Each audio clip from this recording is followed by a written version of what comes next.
Apa saja alat bukti dalam pemeriksaan perkara perdata di pengadilan? Rekan-rekan semuanya, sebelum saya menjawab apa saja alat bukti tersebut, mari kita baca dulu pasal 1865 KUH Perdata sebagai dasar kenapa seseorang itu harus membuktikan apa yang didalilkan ketika dia menjadi para pihak dalam sebuah perkara. Dalam pasal 1865 KUH Perdata disebutkan begini: setiap orang yang mendalilkan bahwa ia mempunyai suatu hak atau guna meneguhkan haknya sendiri maupun membantah suatu hak orang lain menunjuk pada suatu peristiwa, diwajibkan membuktikan adanya hak atau peristiwa tersebut. Jadi ketika seseorang mendalilkan dia punya sebuah hak, contohnya tanah, rumah, mobil, dan hak-hak lainnya, atau ingin meneguhkan adanya sebuah peristiwa, contohnya adanya sebuah kelahiran, contohnya adanya sebuah kondisi di mana dia berhak menjadi pewaris dan ahli waris teman-teman semuanya, maka dia harus membuktikan adanya peristiwa maupun hak tersebut.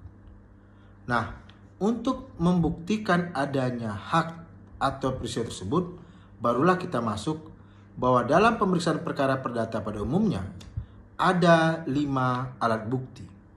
Yang pertama adalah alat bukti tulis, teman-teman semuanya. Alat bukti tulis ini dapat dibagi menjadi 2. 1, alat bukti tulis yang terkategori sebagai tulisan-tulisan otentik, dan yang kedua sebagai tulisan-tulisan bawah tangan.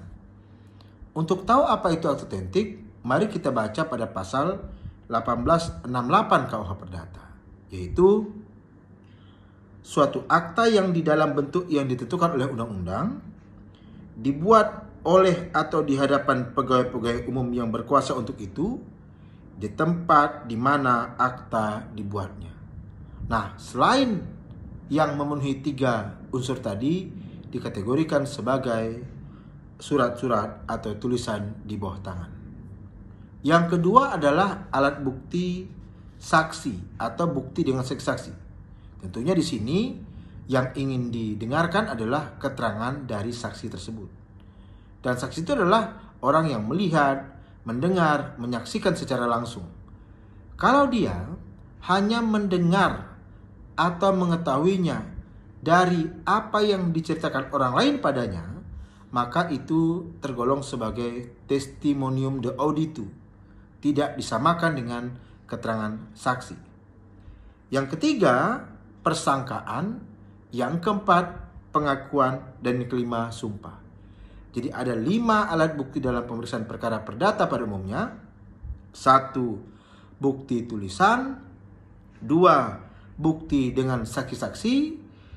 3, persangkaan. 4, pengakuan. 5, sumpah. Dalam prakteknya, tugasnya penggugat atau tergugat adalah menghadirkan saksi dan menyerahkan alat bukti tulis yang sebelumnya dikopi terlebih dahulu atau difotokopi. Kemudian alat bukti tulis itu nanti akan ditempel materai dan diseling di kantor pos, teman-teman semuanya. Semoga video ini ada manfaatnya. Jika berkenan silakan follow atau subscribe akun kami ini. Mantap.